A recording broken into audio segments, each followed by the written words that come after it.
Everybody, and welcome to the first round of the 2011 FIA Formula 2 Championship, coming to you live here from Silverstone. 24 cars go towards Copse, and it looks like it's a... Oh, we've got a yellow flag waved at the back. I think we've got a staller, but the rest of the field are away, and it's Mirko Bortolotti who takes the lead. It was a terrible start from Monras, who slotted into second place. I think that's Will Bratt running a little bit wide as they make their way down towards Beckett's and Maggots for the first time. There is Bortolotti then. Will Bratt lying in second position in that white and red machine. Let's try and pick up who's in third place. I think Monras has managed to hold on into third place. Yes, he has. And then it's Alex Brundle right behind him. And then I think it's Marinescu actually has made a cracker of a start. Is that Marinescu up into fifth place? We'll see as they come across the line. Bortolotti weaving, Alex Brundle on the attack. Oh, going on the cement dust there was Miki Monras. That almost put him off the circuit. That was obviously put there after some car had laid some oil down earlier on in the race, but I think that is Marinescu a long way up the order. There's Ramon Pinheiro, the Spaniard, braking very, very late, trying to go around the outside of Marinescu, not quite close enough.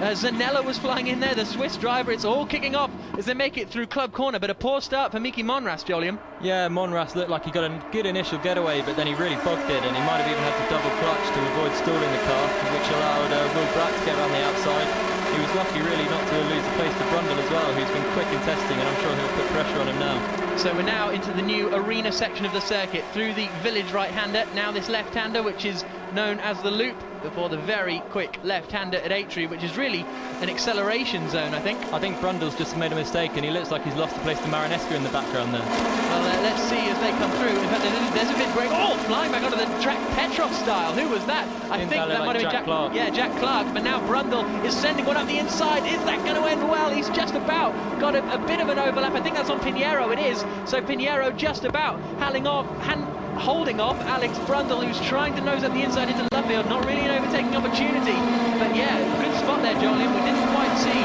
what happened to Alex Brundle, but he's coming under all sorts of pressure, and now he's going to the outside of Pinheiro as they make their way into Copse. Around the outside isn't going to work, is it? No, Pinheiro holds the line up the inside. See, now here's a couple of scraps coming into Copse Corner. There's Snegeroff, the number 10 machine, heading out towards Beckett's and Maggots now. There is Tobias Hagevold then, he's in 7th, then it's Clark, and no, sorry, that's Gladys, I apologise, that's Gladys behind Johannes Theobald, so it's Johannes Theobald in that 22 car, and then it's Tom Gladys and Theobald moving over to the left-hand side very quickly, just desperately trying to lose a bit of a toe, and then behind them, Ibrahim is coming under pressure from Snooks. And Theobald, oh, this is nice and close, isn't it? Only about a car length between them on the apex now. If Gladys can get on the boost button here, he may well be able to make an opportunity. He's right in the slipstream. Johannes Theobald goes defensive early on, forcing Gladys to the outside of Brooklands, which is always going to be tough. And as a result, he's gone in deep, Theobald just about gets it gathered back up and hits the apex once more. But that was, he's trying to squeeze at the inside of Lovefield, and he's just about going to make it through. Good battle here, and Gladys, they're absolutely wheel to wheel. Gladys has the inside line for Woodcote, and that was an opportunistic move. I'm presuming Theobald went deep into Lovefield. Yeah, that was a really good move from Gladys. He took his opportunity well.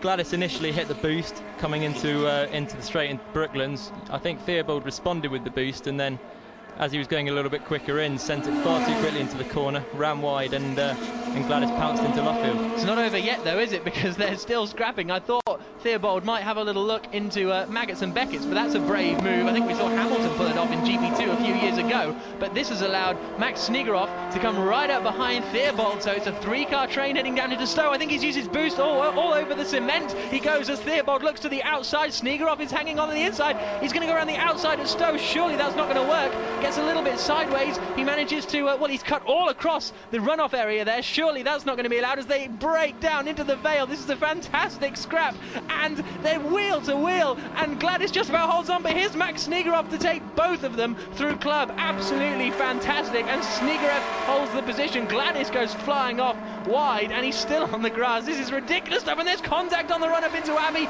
They almost go flying off the circuit. Somehow they're all still on the track.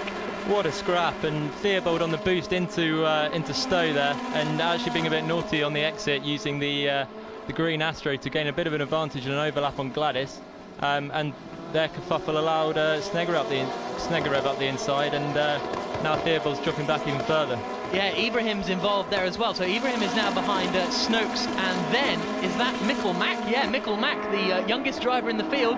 The Dane is in the white car with the black rear, who's just heading into Brooklands corner now. So, well, we can all just get our breath back here after that was, I mean, wheel-to-wheel contact going into Abbey is never really a good idea, is it? No, I can't believe they came out of that unscathed, to be honest. That was a really hairy moment. I'm sure Tom Gladys would have been half expecting to be in the wall after that, bouncing along the outside on Abbey, but they both got away with it, and it'll be interesting now to see Snegerev's pace now he's got clear of the field. Well, here's the replay, and the man to watch for is Max Snegerev in the silver car there. Look, he takes a nice wide line into club and just dives up the inside of both of them. And then, well, it's not over here, is it? Because Gladys just keeps his foot in him on the grass. I mean, this is brave stuff, Jolyon. As Johannes Theobald makes his way through the new arena complex, Bortolotti comes across the line to start his 13th lap, just flashing through Kops there. Now, this battle for second is... it's fairly stale at the moment, isn't it? About 7 or 8 tenths of a second between them for the whole time. And are they going to be kind of saving their boost at this point? Well, yeah, I would have thought so. Monras might, or Bratt might have saved their boost. It's hard to know, but yeah, Monras just struggling at the moment in that dirty air zone. He's just lost front downforce in behind the turbulent air of Will Bratt, which means he's picking up more understeer through the high-speed corners, and therefore he can't get on the power quite as early as he's waiting to pick up the power.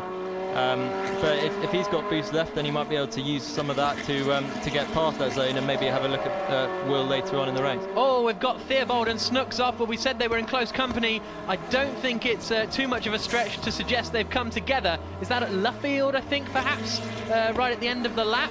I think that could well be. So Johannes Theobald out of this race. Here's a replay. Talk us through it, Joe. Well, it looks like Snooks on the outside. On the inside, it looks like Brooklands. And he's kept his car on the inside, and really Theobald maybe should have yielded that position. Snooks was right up the inside, and then he kept his foot in on the inside again at Luffield. Oh, and that is Kralev and Sunghak Mun. We were watching them scrap earlier. That is down at the new section, isn't it? That's the left-hander at the loop, and let's hope Sunghak Mun can get going again, and a puncture for Alex Brundle. So it's all kicking off now on lap 16. Alex Brundle is, well, he's going to get a tyre change, I'd imagine, but it's going to drop him right down the order. That's a disaster. So there's our leader, Mirko Bortolotti, making his way, and there, well, that's what a 6.5 second gap looks like on the telly. He is ahead of Bratt and Monras as they make their way through Kops. But I mean that's effectively Brundle's race over, isn't it? As after that puncture.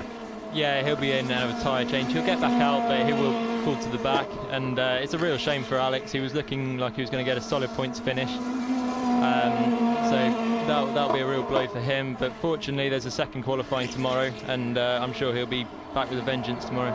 So we've got the yellow flags out in Sector 2 at the moment as they make their way into Stowe Corner. We have Ben Constanduros is hoping to talk to Kelvin Snooks.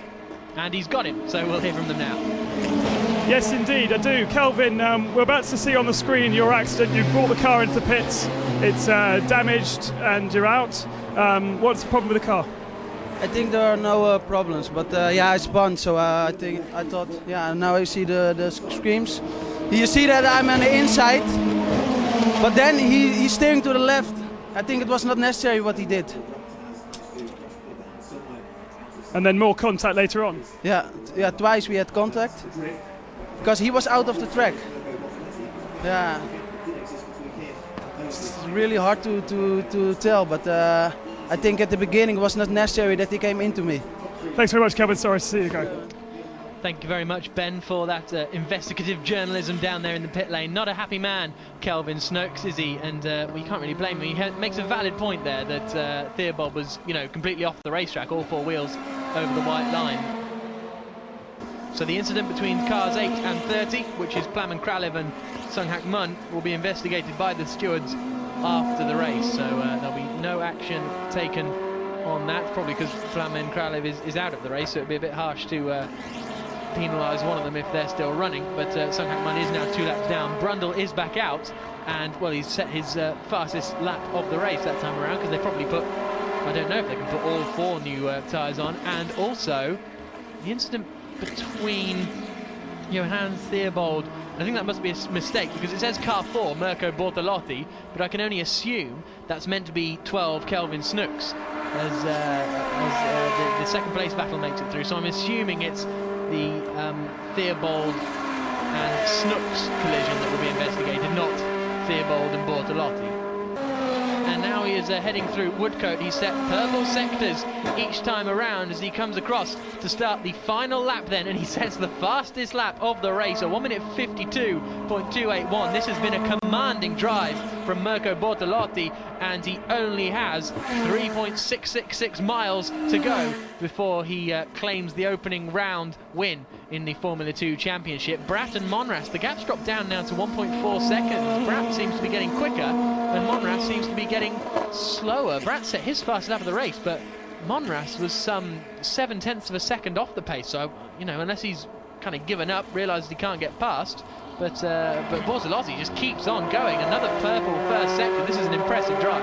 Yeah, really impressive from Mirko Bortolotti. After a year out in GP3 last year, he's come back, and he's been near the top in practice, but never at the top. But qualifying today, he really showed his mettle, and now this is a dominant performance. He's got more than 6 seconds clear of Bratt, and he's still setting purple sectors on his last lap.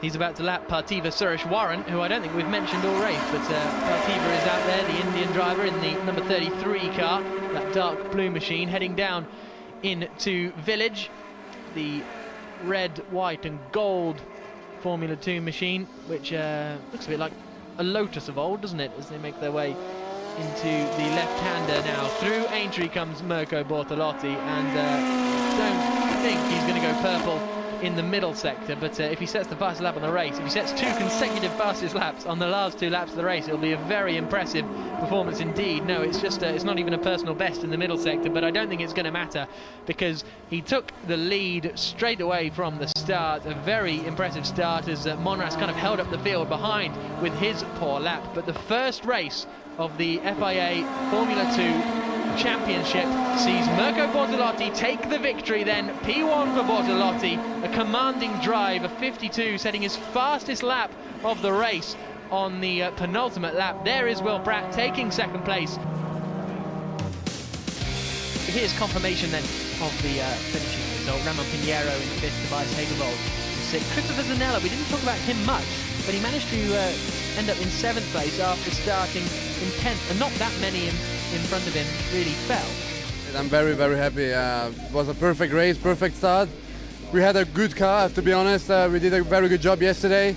So I'm very, very happy. I have to thank my engineer, my mechanics, everybody who is involved. So Mirko Bortolotti takes the first win of the 2010 FIA Formula 2 Championship.